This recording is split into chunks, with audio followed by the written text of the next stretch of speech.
So I just want to say, yeah, interruptions are great. I mean, I know you love them like Yes. more, and the same is true for Boris and me, and especially from people who haven't been like talking much, especially you know, more junior people and women. Well, I guess they're all junior here. Are there any like women with tenure here? Yeah. So like. Yeah, please just interrupt and yell. Thanks. All right. Before I continue, let me first revise a statement I made.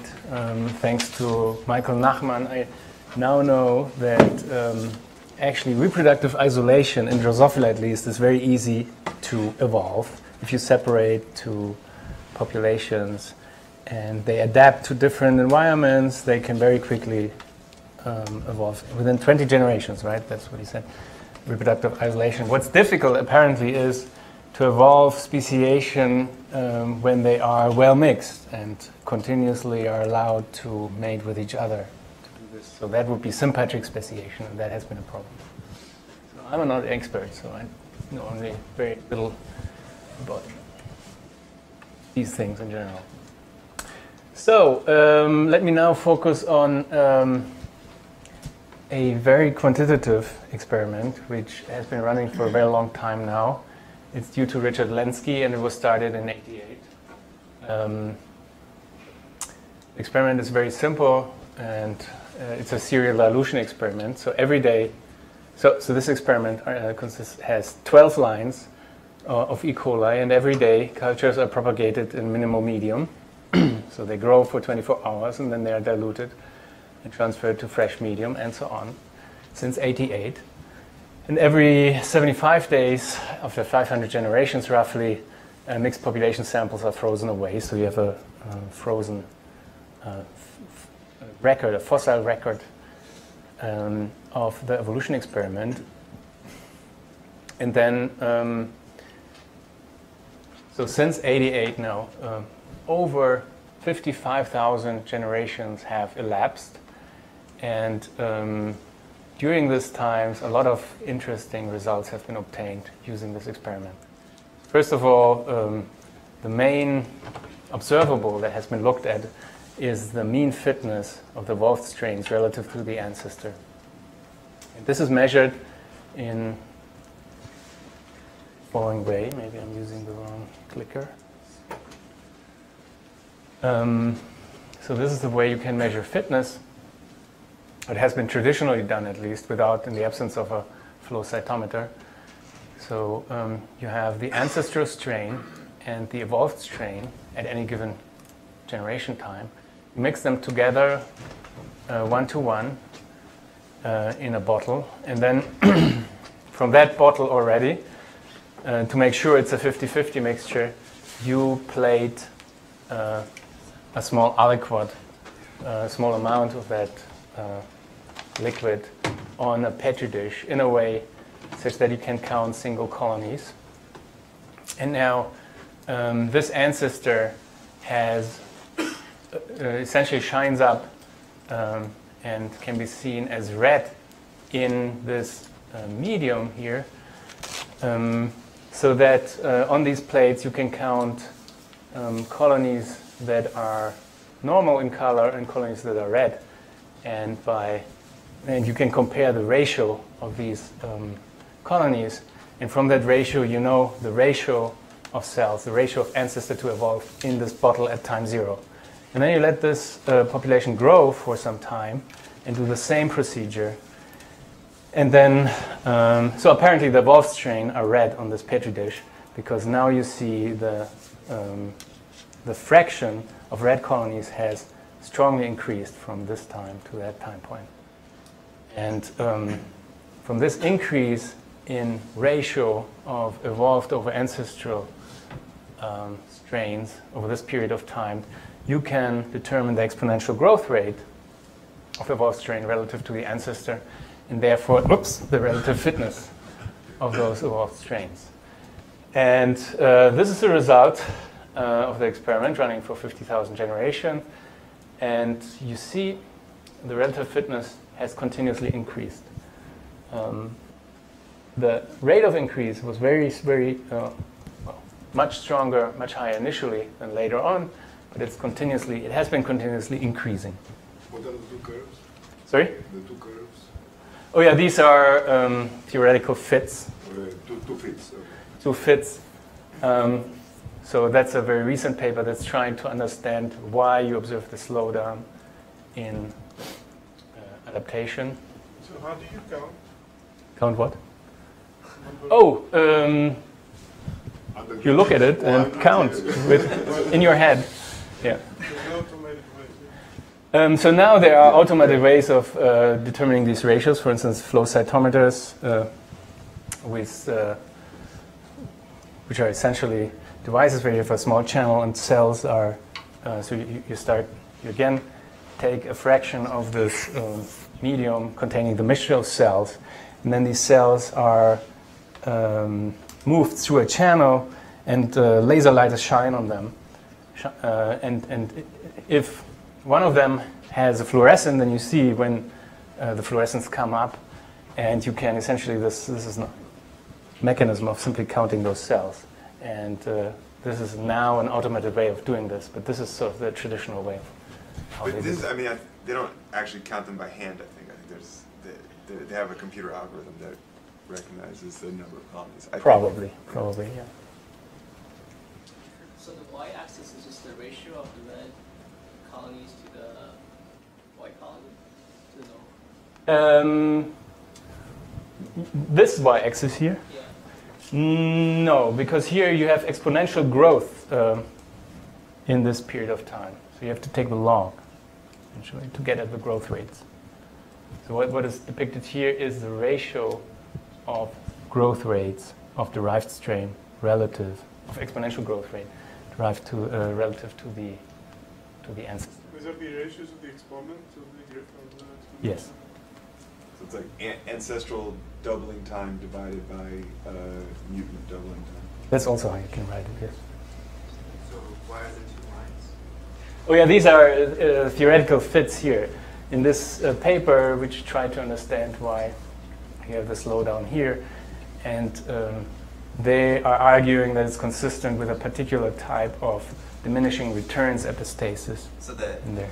the difference is that originally they used the power law, the red line, and that predicted that it was going to asymptote. But now the new paper they're claiming, the blue line, it's going to continue increasing forever, is the claim that this new fit works better. And it's different because it won't asymptote. Right, it's two different models of the mutation supply, something like that. And you're absolutely correct. The red one is one which would asymptote and finally stabilize, and the blue one goes to infinity. But I'm actually not so convinced based on this curve. Well, the blue one might be a better fit, but I would not be surprised if the next point lies here. You take away the last 5, then well. So I wouldn't consider this as settled. All right. Yes. Sorry. Yeah, I guess I was wondering what the p-values were because the standard errors are for both of the fits, I guess. I don't know. I didn't want to point out actually this is a remarkable insight yet. Actually, I didn't want to point out that. But I couldn't find a curve without these fits, so just ignore them. But what is remarkable, I think, is that there was steady adaptation up to this day for this many generations. And what is also remarkable is that there is a diminishing returns. So the fitness increase has been slowing down over time. And I think of this in this graph, what's not depicted is one of the lines which has evolved a key innovation of using a different carbon source, which was present all the time in this medium, citrate.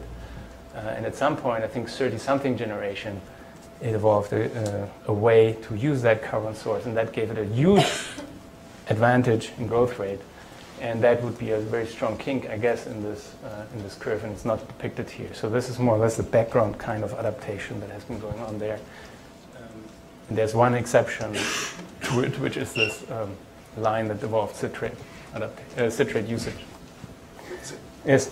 Do you know, I thought that even in that population, the citrate users didn't actually take over.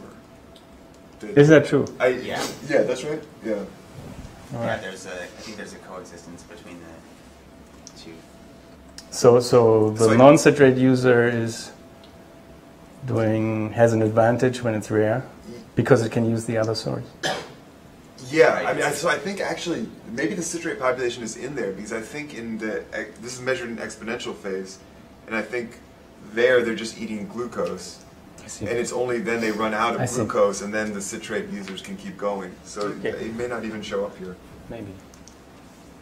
I'm not sure though. Well, I think the prevailing first insight is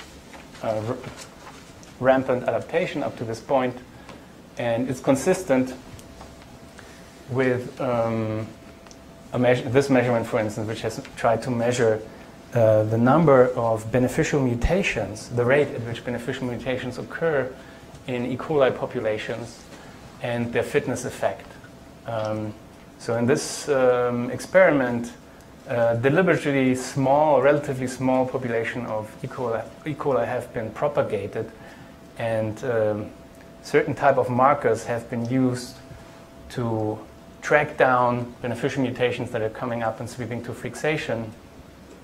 And by analyzing the increase of these sweeping mutations over time and their rates, they could come up with a histogram of mutations that come up, establish, and sweep in these very small populations. They argue that this histogram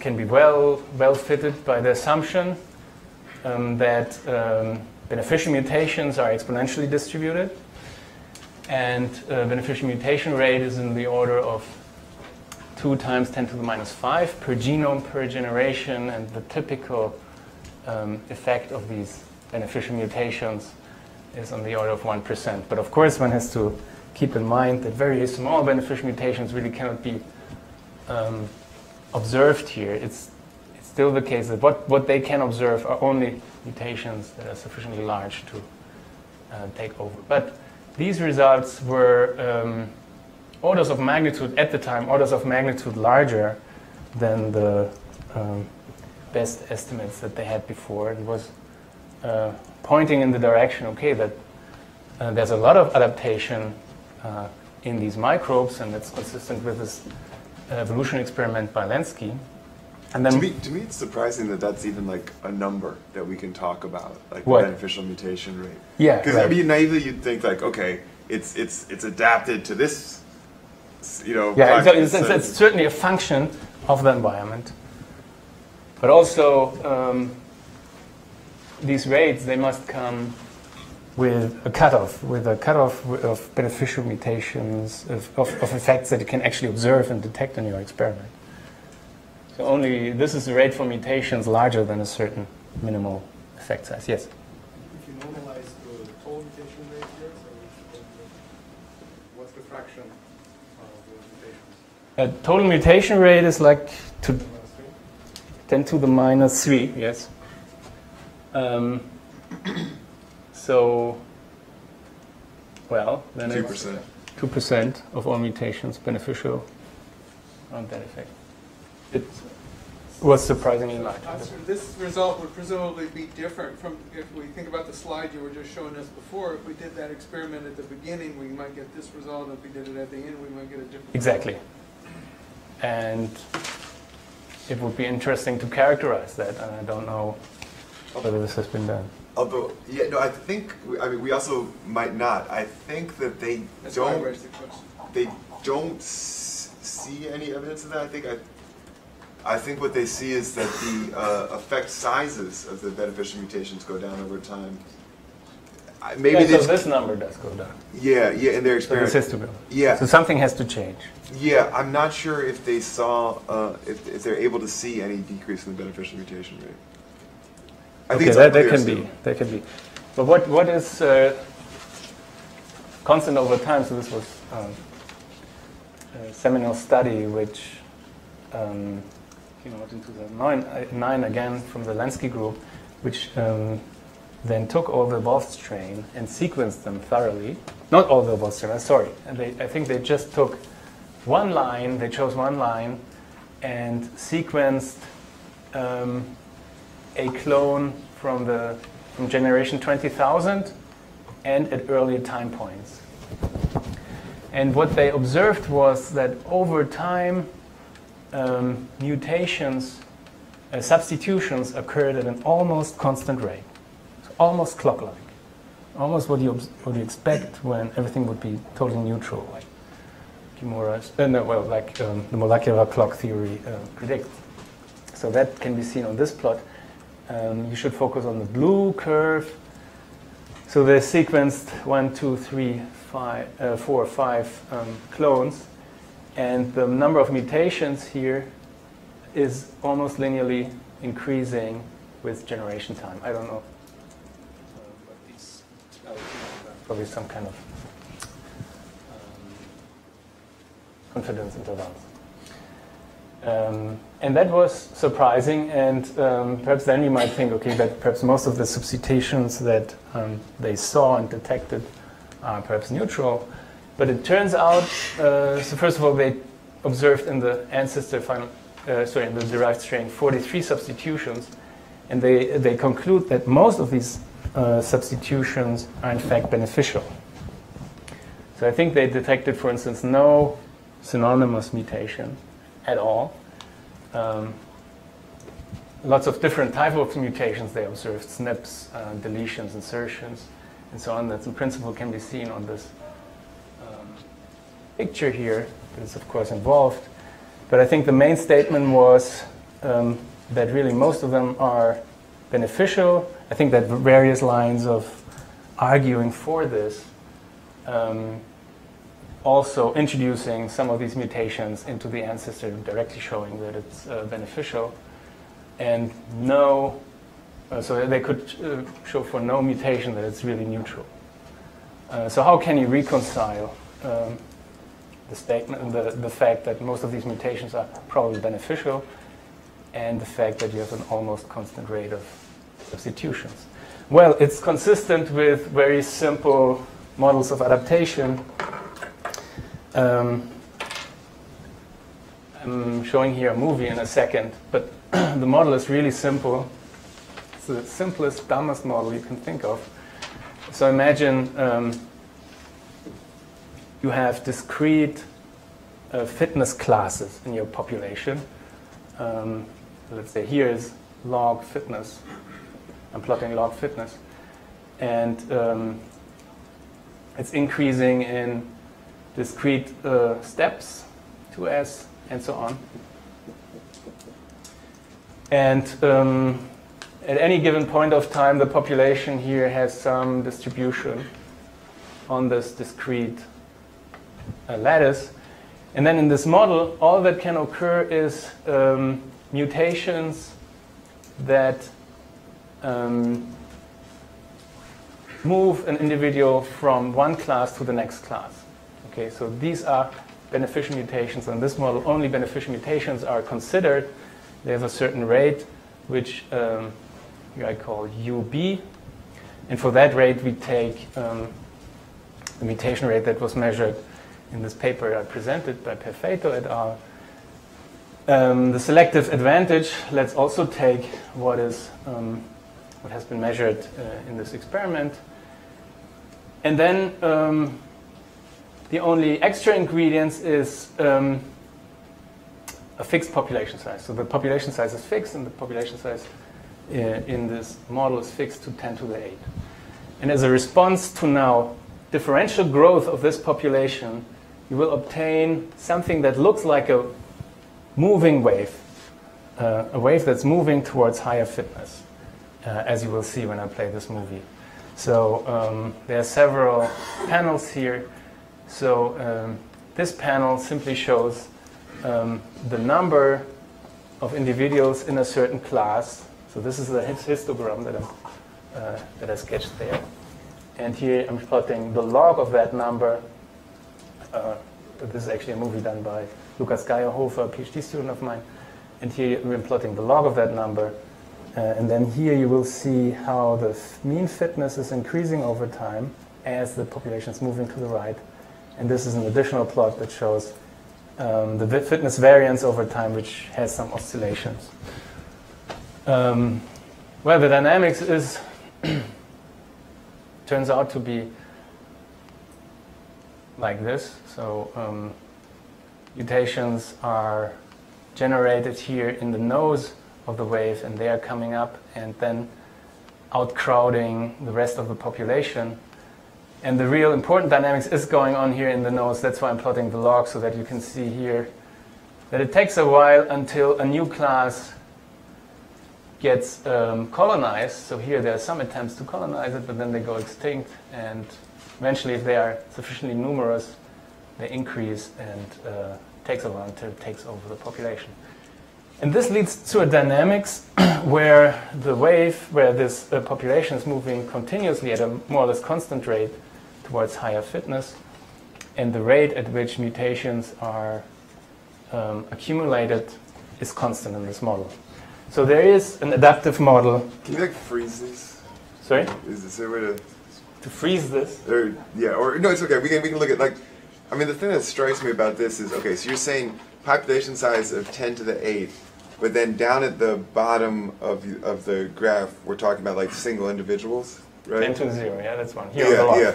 Yeah, so you've got like a population of 10 to the 8th, and then if we catch it at a point where, you know, that front bar right there is like down at the bottom, yeah, we're talking about single individuals or a handful of individuals, and we wait a few generations, everyone else in the population has died. They've done nothing. They've contributed nothing, and the whole population came from just those few individuals. Yes. It's kind of, you know, so it's pretty striking. I mean, everything that was going on in the vast majority of the population had nothing to do with what will happen just a few generations down the road. That's according to this model. Yeah. And there will be more about models in the next lectures, so I don't want to spend too much time on it. But why? There you go. There you go. Okay. So these models, they explain the clock-like behavior of the substitution dynamics.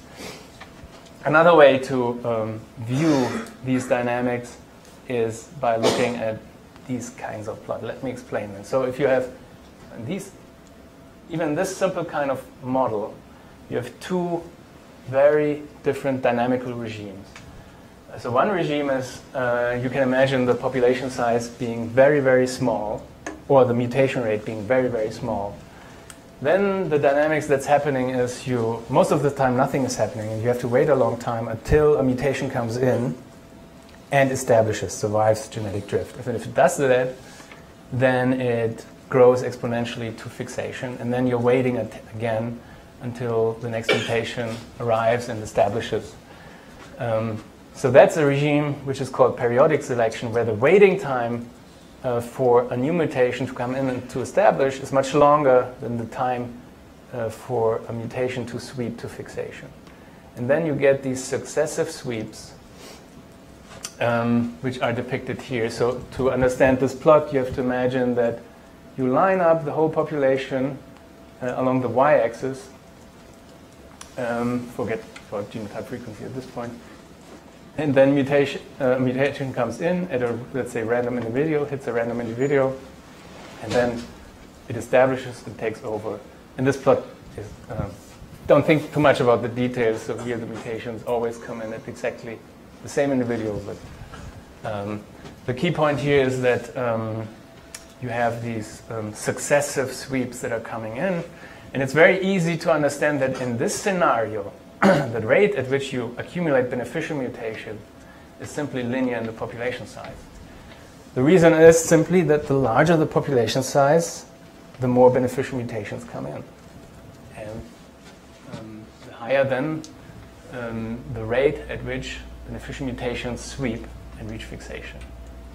Now when the population size becomes very large, or the mutation rate very large, then you enter a different dynamical regime, which is much harder to understand, where beneficial mutations are coming in at such a high rate that they also come in on different backgrounds and then start to compete with one another. For instance, here, so we have a first sweep which generates this purple clone, and then a mutation comes in and establishes, which creates this blue clone, and another mutation on also the purple background comes in and starts to establish.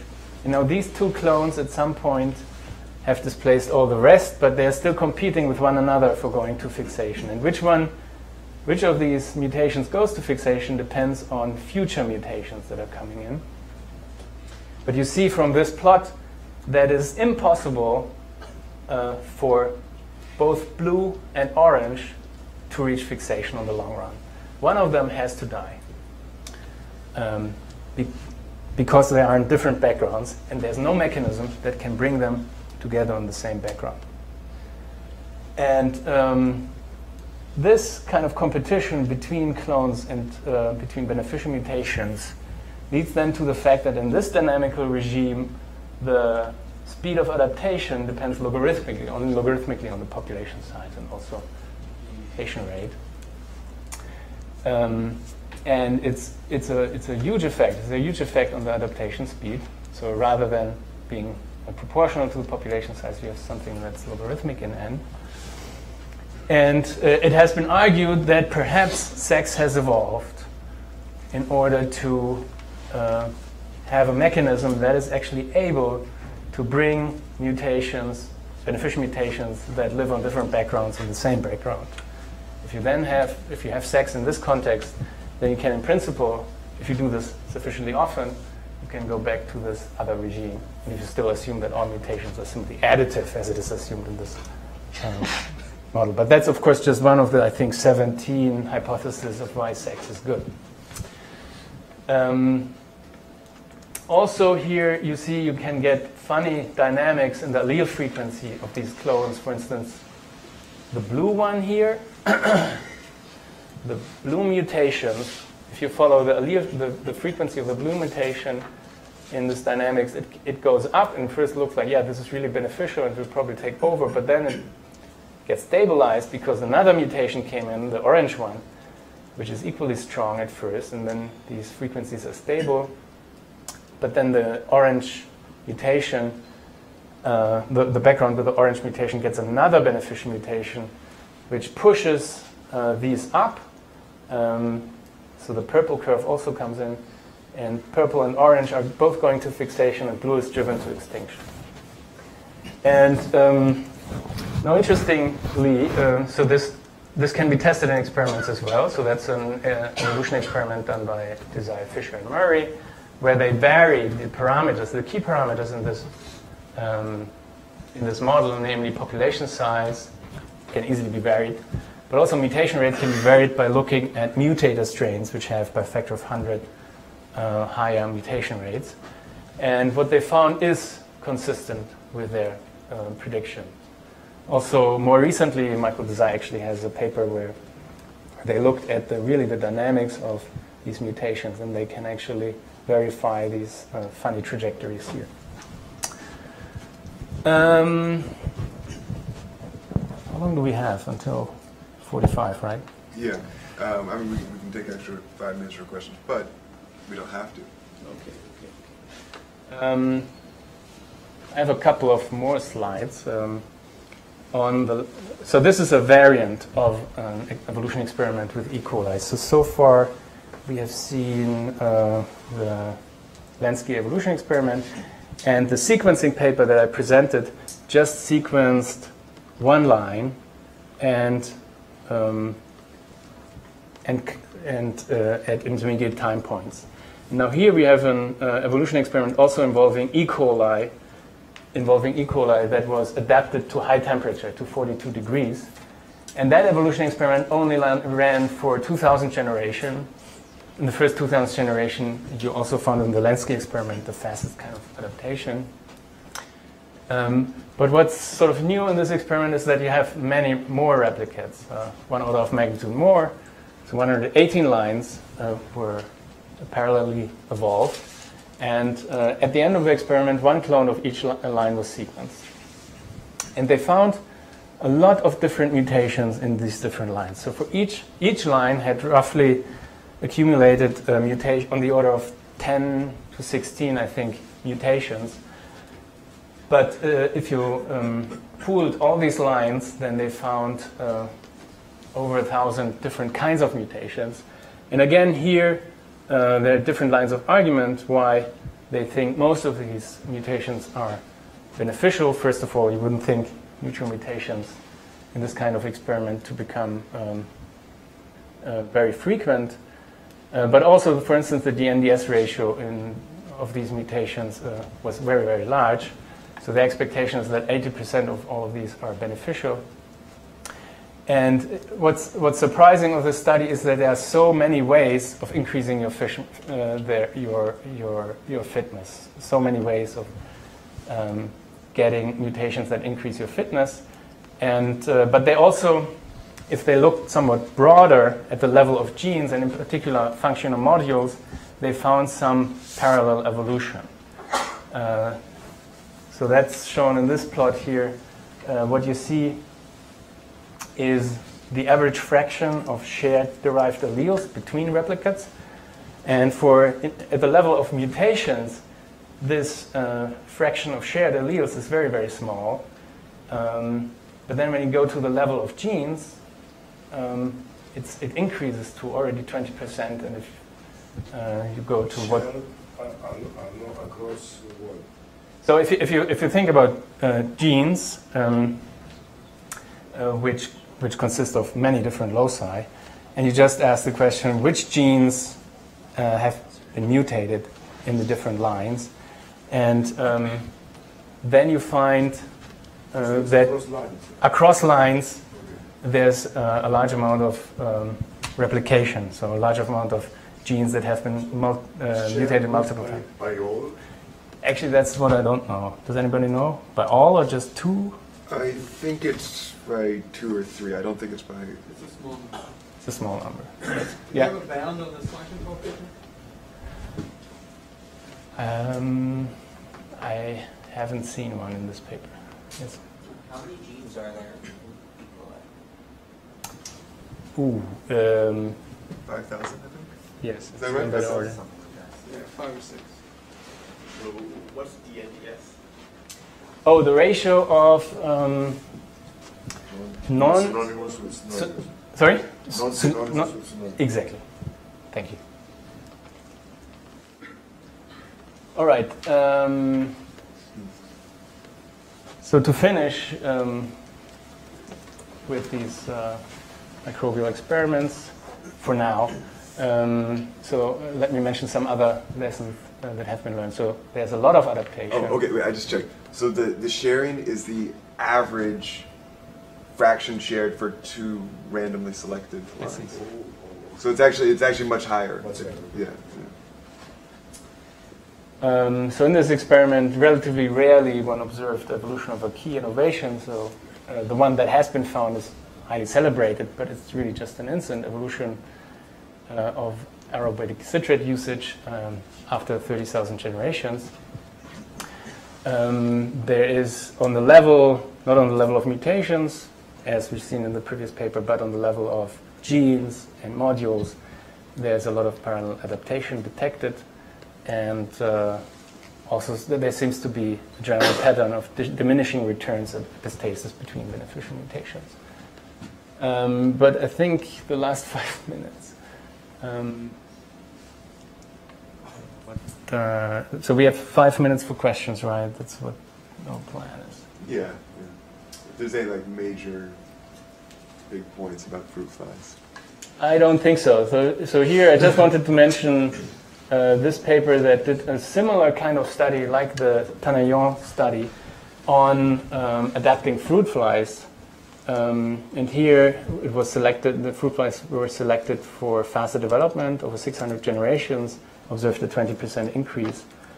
And the prevailing pattern of genomic adaptation there was soft sweeps. So here they started with standing variation in their evolution experiment, and they could observe that most of the adaptation seems to be driven by pre-existing variants increasing in frequency, and they suspect that, at least for their experiment, the influx of beneficial new de novo mutations was relatively minor.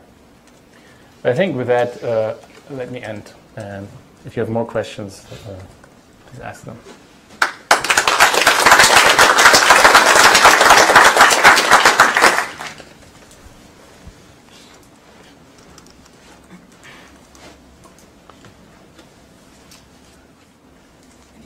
Why do you think the this model you described on the board that you described as kind of like incredibly simple? Why does it do reasonably well at describing almost certainly isn't kind of step-like increases in fitness? Yeah, you can generalize the model and consider a general mutation kernel that you're assuming here, and a mutation kernel that is not like a delta function, so that you advance always by the exact same amount in fitness. You're drawing from a broad distribution of mutational effects. And there are then differences that you get in the precise predictions for the rate of adaptation, but these differences, they cannot be verified with the experimental data. But what remains the same is really the very weak dependence, for instance, on the population size. That is essentially logarithmic. That is really almost independent of the mutational kernel that you put in. So that is a very strong effect predicted by the mutation, by the model, and also observed in the experiments. Yes? Is this distribution of mutation classes similar as for Hallatschek? Well, in Hallatschek, in the basic models for... Exactly. I don't know. I mean, also in the Hallatschek case, I guess you have to ask yourself what happens if I have a broad distribution of deleterious fitness effects. But I think the basic model for Hallatschek also just works in a staircase way, like all mutations have the same effect. But I guess one should generalize it and ask what happens with... I think it probably depends on the regime you're in, the product of n and mu. Like for Hallatschek and similarly for adaptation, you can have a regime where if you're in the regime that's sort of on the borderline of where Hallatschek happens, then this like broad distribution might not be a good approximation. But if you're in the regime where there's lots of deleterious mutations entering per generation, you might have this broad. This broad distribution of what? Of fitnesses. Is that what no, I think it was the distribution of mutational fitness effects. Yeah, mutational classes in the population. Yeah, but that is the choice of the modeler. You can assume something about the mutational fitness effects, and one of the simplest assumptions is to say, okay, all mutations have the same effect, so that's why it's typically started with that, and basic Hallatschek works based on that. But you can and probably should ask the question, what happens if I have a broad distribution of the mutations? I mean, what I was talking about, which is in the population, in this model here, when the beneficial mutation rate is high, you have a distribution of fitness classes in the population at any one time. And I think when people model Hallatschek, you can have, you can be also in a similar regime where there's a distribution of fitness classes in the population at any one time, and so not. So, but you're worried about the fitness distribution of the population, whether it's broad or very narrow. I'm not worried about it. Yeah, okay, but you're commenting on that. But I think his comment was on a different kind of distribution, the distribution of fitness effect, mutational fitness effects, from which you draw the mutations that you let fall on your population. His question was, is in the Hallatschek case, it gives a similar universality. That if you put in a broad distribution of mutations, you get a similar result to if you use a staircase model. That's my understanding, at least, right? That I don't know. And I don't know the answer. Probably not. It's an interesting question. Different, because in Hallatschek you lose always the zero class, the best class, by drift. And so you get a very strange distribution which goes leaning towards the right, and I'm not sure what the situation is here. I guess in Muller's ratchet it very much depends on this distribution of deleterious fitness effect. If you have a very large rate for very weakly deleterious mutations, then you can hardly avoid, I guess, Muller's ratchet to click because of those, because selection is not efficiently pruning those very weakly deleterious mutations. But I don't know the mathematical formulas for this. I just pretend to be an experimentalist at this point. But Nea is on your paper. Wait, this is getting a Nea little is on your technical. paper. He then later analyzed Muller's ratchet, and I'm not sure whether he used similar techniques that you used here. Boris, No. you might be talking to... Yes, I don't know. the stage Well, is prepared I for wasn't Boris. planning though, but if somebody wants to ask, I can try to. Yeah, but this, I think he's a good guy to ask if you want to, but that's maybe a little technical. So I think we have time for, like, if there's a broad question from someone who hasn't talked yet. Yeah, go ahead. I'm encouraged by the suggestion that complete novices can ask questions. Yeah. Sorry if this is naive. I had the impression from Rasmus Nielsen's talk that at least the evidence that we have about animals isn't inconsistent with a lot of neutral mutations, and here the evidence from the bacterial colonies suggested that, well, I guess you wouldn't see deleterious mutations persisting, but at least that there aren't very many of the mutations that they saw that were neutral. Is this a difference between bacteria and animal? Is this a difference between the type of evidence? That's an excellent question, and I think it's an open question. So what we've done here and looked at here for now and what I presented are a particular type of lab experiment, and the question is to what extent does it translate to nature. And if you think about nature in these experiments, there are obvious differences that come to mind. One that I'm working on and wasn't able to present, that's the effects of space. So right now, these experiments are all well mixed. All cells are coupled to one another and competing with one another. And that can be realized very well in these experiments, and it makes all the analysis much, much easier. And therefore, it's sort of a starting point for these things, and it's well-deserved, it's a reasonable starting point. But the question is, when you put in space, perhaps it's different. And there are certainly situations where chance and genetic drift is much more important than in these well-mixed populations. Let me just show this one slide. So if you, for instance, take two strains of E. coli bacteria and they're labeled differently, and you mix them together and you create a well-mixed initial condition, and you spot a small droplet of that population on a petri dish, and then you grow the colony, then under white light it looks boringly round, but if you turn on fluorescent light, you see this pattern. And so in the center you still have this mixture, and then, but as you go out, everything is demixed and you have clones of different colors. And there is also an adaptive explanation for this. You know, the adaptive explanation would be, okay, a beneficial mutation came in which is very strong, for instance, here on the green background, and therefore the green background expanded, or a beneficial mutation occurred here on the red background, therefore the red one expanded, and so on. But actually, all of this is neutral. And it's very easy to verify. You just pick from the edge of, for instance, here the red sector, and back-compete against the green ancestor, and in the same way. And what you generate is exactly the same pattern statistically. So this is all due to noise that is occurring, even though there's a humongously large population. And that's an effect that's introduced by space. And it's not present in well-mixed models. And at this point, to me, it's unclear which of these effects are important in what situation in nature. So we are right now carrying out evolution experiments in this kind of setup to also see whether we can observe adaptation when we grow colonies repeatedly. So we grow a colony, sample from the colony, inoculate a new one, and so on. Can we observe rampant adaptation or not? It's not clear to me. And this is just one effect. In these experiments, they just don't evolve them for long enough compared to the mutation rate to see neutral mutations. It just takes longer. So like in the Lenski experiments, there was one that mutated to have a much higher mutation rate, and then they saw tons of neutral mutations. Oh, yeah. In the Drosophila experiment, where they start with a lot of diversity, almost all those mutations are neutral. It's just with these ones where they start with clonal, no mutations at all. A beneficial mutation happens, it spreads to the whole population. A neutral mutation happens, it's just in that one individual. You don't have a chance to see it. It takes too long.